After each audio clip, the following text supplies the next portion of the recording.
If you had a bad day today, stop. Do not go to sleep yet. You are in a dangerous window of time. Most people think that when the sun goes down, the day is over. They think the argument is finished. They think the financial loss is in the past. They are wrong. The bad day you just had is not past. It is a seed. And if you go to sleep tonight with the feeling of that bad day still in your heart, you are watering that seed.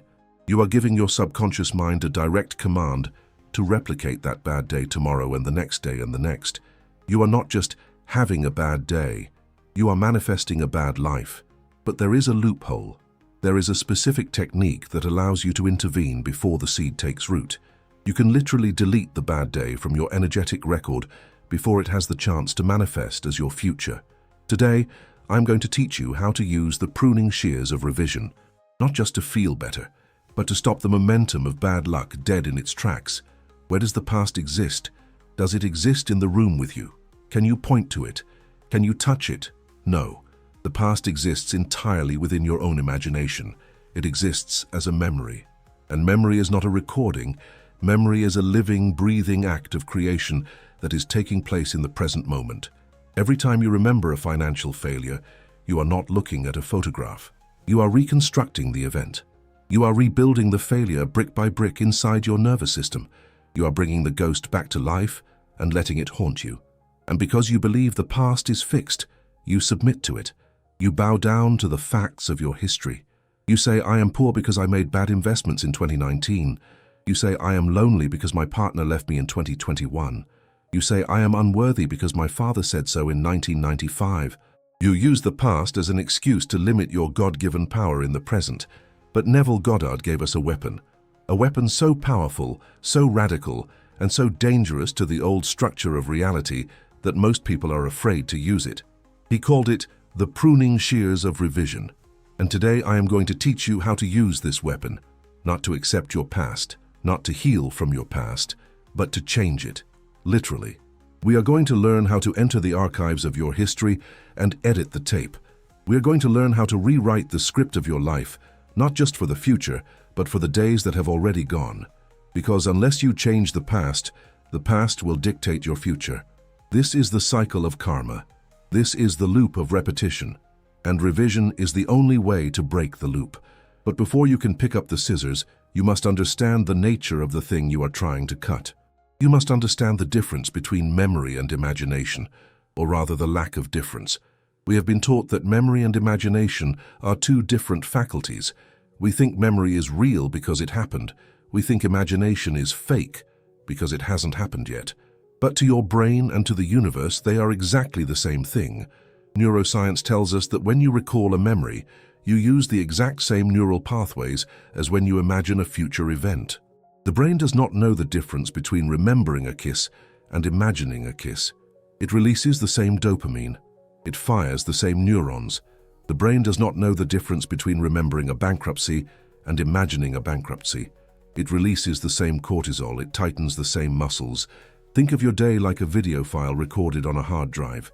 The bad day is a corrupted file. It is full of viruses, fear, anger, lack.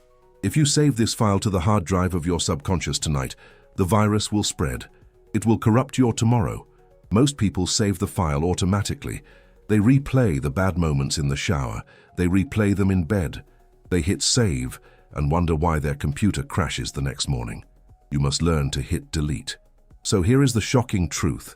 Memory is just imagination looking backwards, and imagination is just memory looking forwards. They are the same power. The power of image making. So why do you treat them so differently? When you imagine the future, you feel free. You think, I can be anything. But when you remember the past, you feel enslaved. You think, this is who I am. Why? If they are the same power, why do you let one enslave you while the other frees you? You have been using your imagination lazily. You have been letting your memory imagination run on autopilot. You replay the same arguments. You replay the same rejections. You replay the same moments of lack.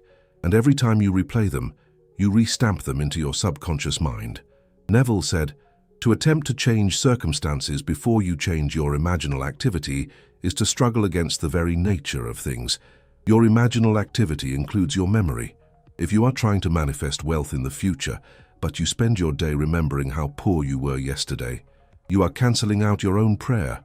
You are building a castle in the morning and tearing it down in the afternoon, because the subconscious mind does not care about time. It only cares about the image. If the image is, "I lost money," the subconscious says, "Okay, let's create more loss." It doesn't matter if that loss happened 10 years ago. If you are feeling it now, you are creating it now. This is why you feel stuck. You are stuck because you are dragging a corpse around with you. You are dragging the corpse of the old man, the version of you that failed, the version that was hurt, the version that was broke, and you are trying to dress that corpse up in new clothes and call it the new man. But the smell is still there, the vibration is still there. Revision is the act of burying the corpse. It is the act of looking at the timeline of your life and saying, "No, that is not how it happened." It sounds insane to the logical mind. But man, it did happen. I have the bank statements, I have the divorce papers, I can't just pretend it didn't happen. This is where we leave logic behind and enter the realm of cause and effect. The physical facts, the papers, the numbers, are the effect. Your imaginal act is the cause. If you change the cause, the effect must change. Neville did not teach us to ignore reality. He taught us that reality is fluid. He used a beautiful, brutal metaphor to explain this. The garden. Imagine your mind is a garden. The events of your day are the plants. Every conversation you had, every dollar you spent, every email you read, every thought you thought, these are seeds that were planted in the soil of your mind today. Some of those seeds are beautiful flowers. A moment of laughter, a feeling of success, a connection with a friend. But some of those seeds are weeds. That argument with your boss, weed. That moment of panic when you saw the bill, weed. That feeling of unworthiness when you scrolled social media, weed. Now here is what most people do. They go through their day collecting seeds, good seeds, bad seeds, poisonous seeds, and then they go to sleep. They lie down in the garden and they let the rain of the subconscious mind fall on everything. They water the flowers and they water the weeds. They give life to the panic. They give life to the argument. They give life to the lack. And then they wake up the next morning and they are surprised that their garden is a jungle. They are surprised that the argument got worse. They are surprised that the debt grew. They are surprised that they feel anxious. Why is this happening to me? They ask. It is happening because you watered the weeds. You went to sleep with the mistake. You took the trauma of the day and you incubated it. You accepted the facts of the day as final. And by accepting them, you perpetuated them into tomorrow. This is how people stay poor for generations. This is how people stay lonely for lifetimes. They let the weeds of yesterday become the forests of tomorrow. But the wise gardener does something different.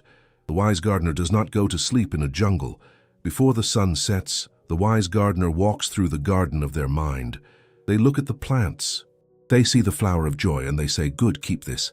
Then they see the weed of the argument, the weed of the financial loss, and they pull out the pruning shears. They do not just ignore the weed. They do not just think positive about the weed. They cut it at the root, and then, and this is the magic, they plant a flower in its place. They rewrite the scene. This is revision.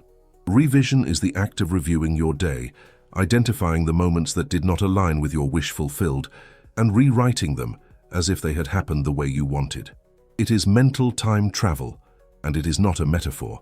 It is a literal editing of the energetic signature of your life. When you revise a moment, you are changing the frequency of that moment stored in your body.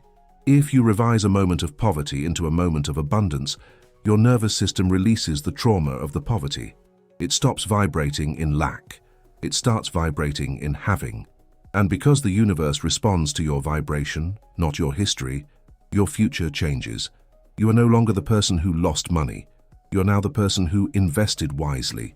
Even if the physical bank account hasn't caught up yet, the identity has shifted. And the outer world always follows the inner identity. But how do we actually do this? How do we take this high-level spiritual concept and apply it tonight, in bed, when the lights are out? How do we edit the movie of our lives without deluding ourselves? We need to look at the mechanics of the technique. We need to understand exactly how to wield the scissors, because there is a wrong way to do this. The wrong way is to treat it like a chore. The wrong way is to treat it like a lie. The right way is to treat it like art. You are the artist. Your life is the canvas. And you have painted a stroke you don't like. Do you leave the ugly stroke there and say, well, that's just reality? No. You paint over it. You paint over it until you cannot see the mistake anymore. You paint over it until the only thing visible is the masterpiece. Let's walk through the exact process of how to use Neville's secret weapon to dissolve financial trauma and rewrite your history. So how do you actually do this? How do you take a day that was filled with failure, arguments, and fear and turn it into a masterpiece before you sleep? You do not do this while washing the dishes. You do not do this while driving. You do this in the sacred space of the state akin to sleep. When you get into bed tonight, close your eyes, let your body relax, let the weight of the physical world drop away, but do not drift off into unconsciousness yet. You are entering the editing room of your reality. You are going to play the movie of your day, but you are not going to play it from the beginning. You are going to play it in reverse, scene by scene, starting from the moment you got into bed. I brushed my teeth. I watched TV. I ate dinner. You go back through the timeline until you hit the weed. You find the moment of friction. Let's say at 2 p.m. you received an email that made your stomach drop, an unexpected bill, a rejection letter, a message from the bank saying insufficient funds, and stop the tape. Pause the movie right there. Most people try to ignore this scene. They try to forget it. But forgetting is not fixing. If you forget it, the seed is still in the ground. You must rewrite it. In your imagination, you are going to relive that moment at 2 p.m., but this time, the script is different. You open the email, but instead of a bill, it is a receipt. Instead of a rejection, it is an acceptance. Instead of insufficient funds, it is a notification of a deposit. Now listen closely, this is where everyone fails. You cannot just think this new thought once and move on. That is weak. That is a whisper in a hurricane. You must perform the new scene with sensory vividness. You need to feel the phone in your hand. You need to see the pixels on the screen. You need to read the new words. Payment successful. Congratulations. Approved. And most importantly, you must feel the emotion of that new reality. In the old version, you felt panic. Your chest tightened. Your breath got shallow. In the new version, you must feel relief. You must feel satisfaction. You must feel the physical sensation of thank God it is done. Run this new scene. Then rewind it. Run it again. Rewind it. Run it again. You loop this new scene over and over again. 5 times, 10 times, 20 times. You do it until the old version starts to fade. You do it until the new version feels more real, more familiar, and more natural than the physical fact. You are actively deleting the corrupted data. When you overlay the new scene, the success, over the old scene, the failure, you are formatting the disk. You are telling the universe, that bad day, it never happened. This is what happened instead. And because the universe only responds to your current vibration, once you delete the vibration of the bad day, the manifestation of it is cancelled. This is not a mental exercise. This is a biological override. When you loop the new scene with intensity, your brain begins to produce the chemistry of the new event. It stops producing cortisol, stress, and starts producing dopamine and serotonin, success. You are literally rewiring the neural pathway of the trauma before it has a chance to settle into your long-term memory. But how do you know if it worked? How do you know if you have successfully pruned the weed or if you are just deluding yourself? There is a test. Neville gave us a very specific litmus test for revision.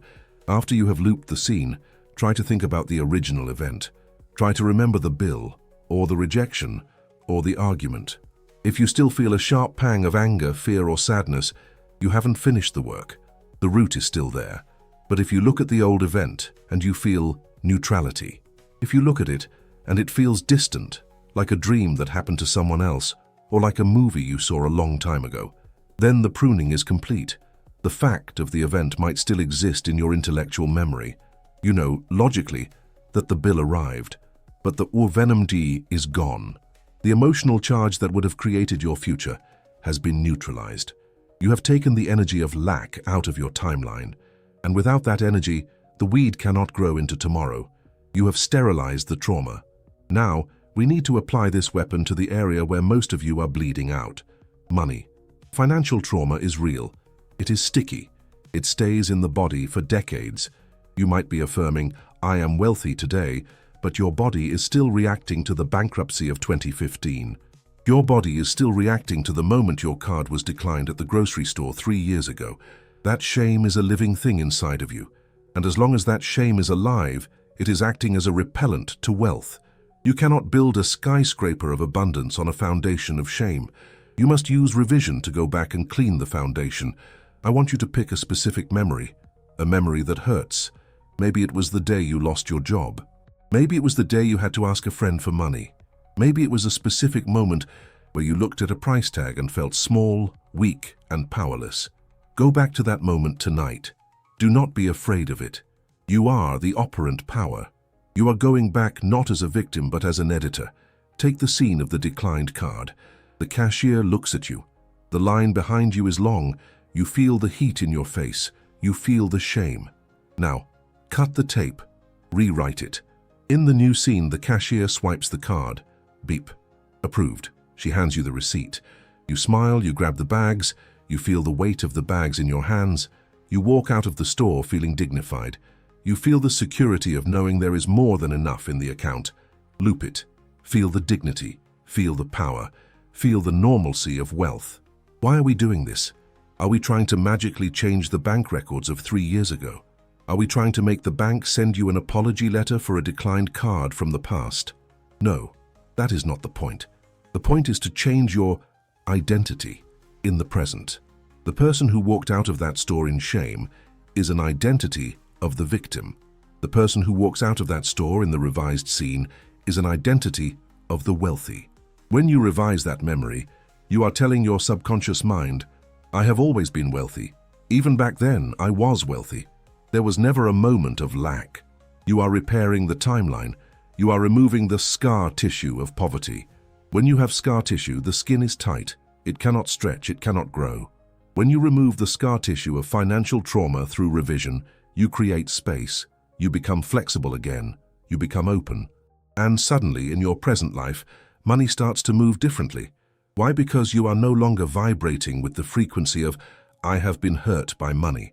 You are vibrating with the frequency of, money has always been good to me. Revision changes your backstory. And when you change your backstory, you change your character. And when you change your character, the plot of the movie must change. This is the secret of the wealthy. They do not hold on to losses, they revise them instantly. They do not let the feeling of failure settle in their bones. They keep their internal history clean. But here is where things get strange. Here is where we move from psychology into the mystical. Because Neville taught us that revision doesn't just change you. It changes the world around you. It changes people. It changes circumstances. It changes the physical evidence. This is the ripple effect. When you change the cause, the imaginal act, the effect, the 3D reality, has to shift to match the new cause, even if the event happened yesterday. Let me give you a concrete example. Let's say you had a terrible argument with your partner or your boss this morning. Harsh words were spoken. They called you incompetent. You called them a tyrant. The bridge was burned. You go home. You feel the anger. You feel the separation. If you go to sleep with this feeling, what happens tomorrow? The tension continues. The relationship degrades. The firing happens. The breakup happens. But you are a master of the pruning shears. So tonight, you go into the editing room. You replay the meeting. But in the revised version, the boss does not yell. In the revised version, the boss says, "Thank you for your work. I appreciate your perspective." In the revised version, you feel respected, you feel safe, you shake hands. You loop this feeling of respect until you fall asleep in the state of relief. Now watch what happens tomorrow. This is the part that will make you question reality. You walk into the office, you expect tension, but the boss looks at you and smiles. They act as if the argument never happened, or they apologize, or they completely change their demeanor towards you. Why? Because they only exist as a reflection of you. There is no out there. Everyone is you pushed out. When you revise the scene inside your mind, you change the script that they are reading from. You change their lines, and because they are actors in your dream, they have no choice but to read the new script. You have altered the timeline. This is the efeito borboleta applied to consciousness.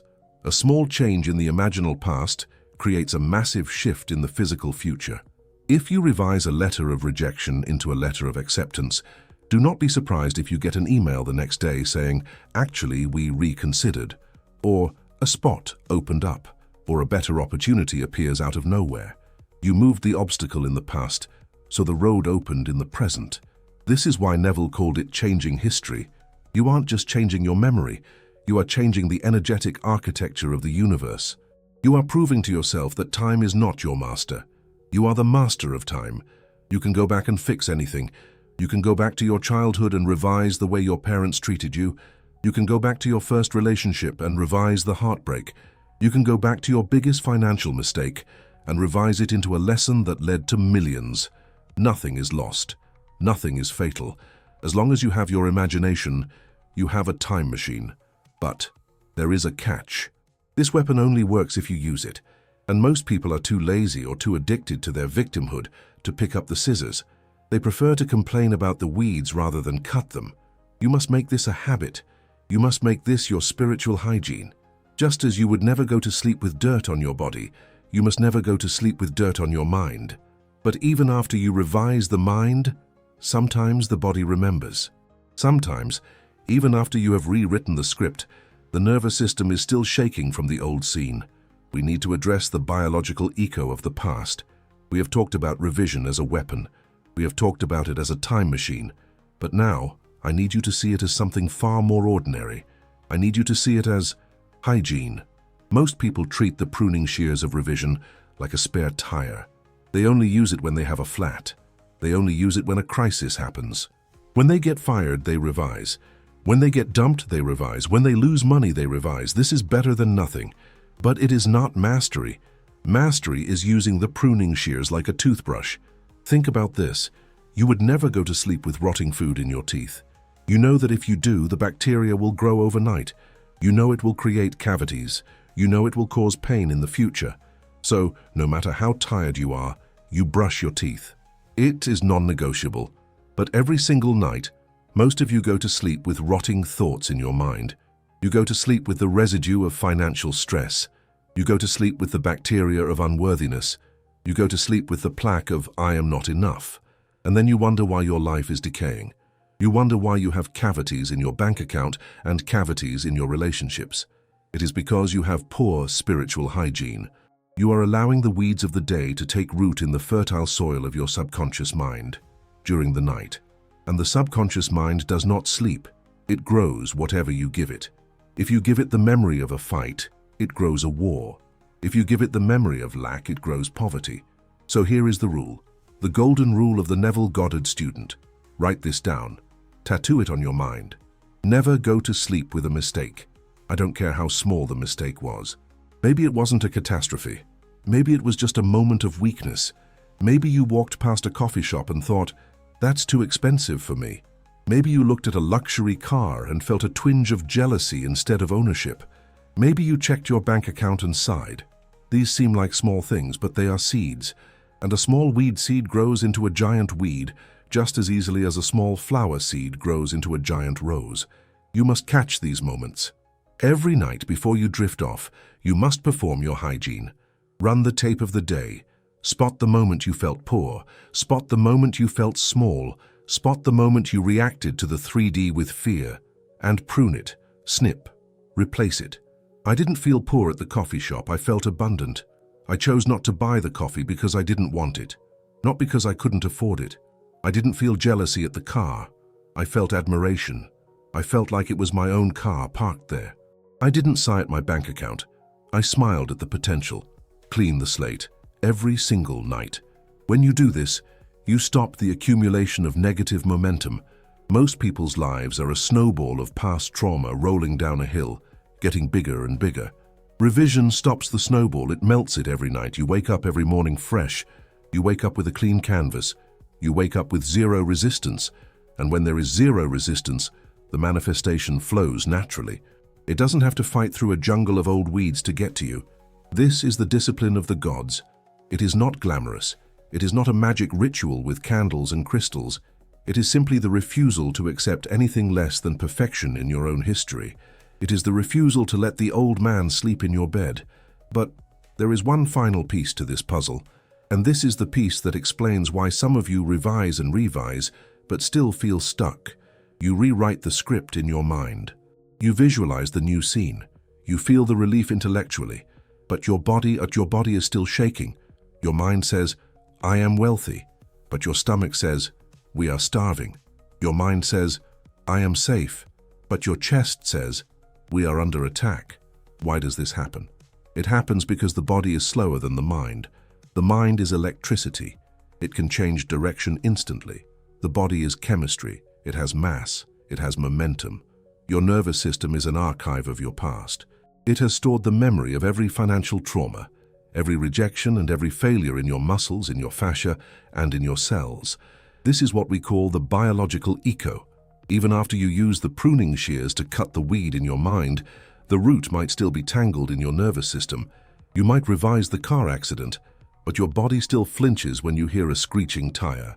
You might revise the bankruptcy, but your body still produces cortisol when you open a banking app. This is not a failure of revision. This is a lag in biology. You have updated the software, the mind, but you are running it on old hardware, the traumatized body.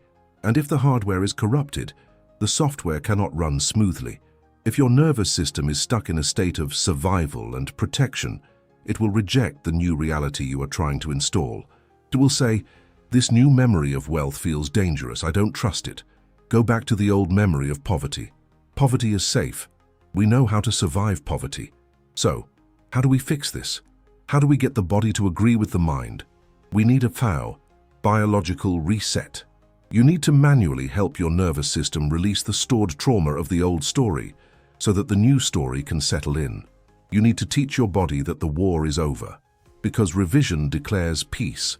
But if your soldiers, your cells don't get the memo, they will keep fighting.